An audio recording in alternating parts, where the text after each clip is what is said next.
पूर्व मंत्री आनंद सिंह दांगी के नेतृत्व में आज महम में कांग्रेस ने निकाली गौरव तिरंगा यात्रा। पूर्व मंत्री आनंद सिंह दांगी ने इस दौरान भाजपा पर निशाना साधते हुए भाजपा की खिंचाई की। बेच रहे हैं, आप स्कूलों में जा करके पता करो, हर बच्चे को ज़बरदस्ती झंडा देने की बात करते हैं और उसके 25 रुपये पर झंडे के हिसाब से कीमत वसूल कर रहे हैं। और सबसे बड़ी बात यह है कि आरएसएस जो उनकी लीडिंग पार्टी है, उनकी मॉनिटर है, उनकी हेड है, उसने फैसला कर दिया कि हमारे जो आरएसएस के कार्यकर्ता हैं उनके घरों पर तिरंगा झंडा नहीं लगेगा। उनकी कैसी यात्रा है, उनके स्वार्थ की यात्रा है। जिस प्रकार से उन्होंने इस देश को जिस लाइन पे ला करके खड़ा कर दिया, भ्रष्टाचार, बेरोजगारी, महंगाई, जिससे चारों तरफ त्राई त्राई मची हुई है, वो क्या तिरंगा यात्रा निकालेंगे? असली तिरंगा यात्रा तो, गौरव यात्रा तो कांग्रेस पार्टी के जो एक हफ्ता हमारी चलेगी। अगर आज़ादी की बात की जाए तो तब यात्रा तो और भी कोई लोग निकाल रहे हैं। ये गौरव यात्रा है। तिरंगा देश की आज़ादी का जो 75 साल पूरे होने जा रहे हैं, उस दिन को कांग्रेस पार्टी गौरव दिवस के रूप में मना रही है। और इस गौरव शोध के पीछे बहुत बड़ी बात है। देश की आज़ादी का जो संघर्ष चला, देश की आज़ादी की जो लड़ाई लड़ी, कांग्रेस पार्टी ने एकजुट होकर के इस देश की आज़ादी के लिए लड़ाई लड़ी। सैकड़ों साल तक अंग्रेज़ों के खिलाफ, चाहे वो गांधी जी के नेतृत्व में असहयोग आंदोलन था, कई तरह के आंदोलन चले और उसके बाद अंग्रेज़ों को मजबूर होकर के इस देश को छोड़ करके जाना पड़ा। उस संघर्ष में हमारे नौजवानों, भगत सिंह, राजगुरु, सुखदेव जैसे, चंद्रशेखर आज़ाद जैसे भाइयों ने अपनी जान तक कुर्बान करी। उसके बाद ये देश आज़ाद हुआ था।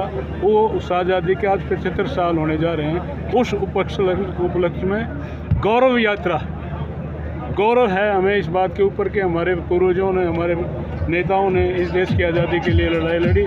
इसलिए उस गौरव दिवस के रूप में कांग्रेस पार्टी पूरे देश के अंदर 5 दिन तक, 9 तारीख से लेकर 15 तक ये गौरव यात्रा निकाल रही है। ये आज गौरव यात्रा का हमारा उद्देश्य है। तो कहीं ना कहीं आज 2014 के बाद इस देश को बर्बाद करके रख दिया। कितनी महंगाई है, तो लाखों बल्कि करोड़ों नौजवान हमारे बेरोजगार घूम रहे हैं, कोई उनको रोज़गार नहीं। भ्रष्टाचार का तांडव मचा हुआ है। आज बिहार में आपने देखा है, और उनकी जो कहानी आप सुनने लग रहे हो कि एमएलए जी खरीद फरोख्त 6-6 करोड़ रुपए दे करके सरकार को तोड़ने की कोशिश करी। पीछे 3 एमएलए जो पकड़े गए, उनको 6-6 करोड़ रुपए दे करके 50 लाख एक गाड़ी में बिठा कर 50 लाख रुपए डाल करके चलते कर दिए। फिर उनको पकड़ करके ये भ्रष्टाचार हो रहा है। उनके तो ये है। असली मायने में अगर आज़ादी की बात करते हैं तो महंगाई को ख़त्म करो, बेरोज़गार बच्चों को रोज़गार दो, भ्रष्टाचार को ख़त्म करो, और सही मायने में जो है किसी राज्य का या प्रतिनिधि का जो दायित्व होता है उसके हिसाब से जनता की सेवा करो। जो बात करने की बात है, तो दोनों ही सरकार तो विकास की बड़ी बड़ी बातें करते हैं। आप सबके सामने है, आपके हाथ में कलम भी है, सारी चीज़ें हैं, और आप हमारे से भी ज़्यादा सबसे जुड़े हुए हैं। हम तो एक पार्टी से हैं, आप लोग तो सारी पार्टियों से, भारतीय जनता पार्टी से भी, कांग्रेस से भी, सभी से बात करते हो। और बात के साथ साथ सारे इलाके के अंदर, पूरे प्रदेश के अंदर, सारे चारों तरफ नज़र पड़ती है। कौन सा विकास किया है? कोई मेडिकल कॉलेज बना दिए, कोई यूनिवर्सिटी बना दी, कोई और स्कूल भी मतलब तोड़ दिए। जो स्कूल एग्जिस्ट कर रहे थे उनको भी ख़त्म कर दिया।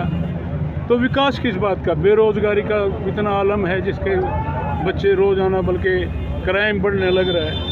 ये सारी चीज़ें हैं। इस सरकार ने कुछ भी नहीं करा, सबके सामने है, जनता के सामने है, जनता के बीच में है, और ज़मीन पर है क्या किया क्या नहीं, किसी कहने की जरूरत नहीं। यदि हम मैम की बात की जाए, मैम विधानसभा क्षेत्र है अपना, तो यहाँ भी पिछले 8 साल में करोड़ों रुपए लगाए जाने के दावे किए गए हैं। तो आपको क्या वास्तविकता के धरातल पे ये कुछ दिखाई कहाँ लगे हैं? कहाँ लगे हैं? रुपये तो हमने लगाए थे। 3-3 कॉलेज बनाए, 3-3 ITI बनाई, पॉलिटेक्निक कॉलेज बनाए, सारे स्कूल अपग्रेड करे, जहाँ स्कूलों की बिल्डिंग की जरूरत थी वो बिल्डिंग बनाई, मॉडल स्कूल बनाया, और एक एक गली बढ़िया ढंग से पूरे इलाके के अंदर महम में 1-1 इंच की गली बनाई, सीवर का सिस्टम कराया, पानी की सप्लाई करी। आज कौन सी विकास की बात इन लोगों ने महम में करी है? कोई एक आध तो बता दें। अब हमने ये कर दिया। ऐसे बात मारने से यही तो कारण है। ये सारे ठगी होने लग रही है, लूट खसोट होने लग रही है लोगों के साथ।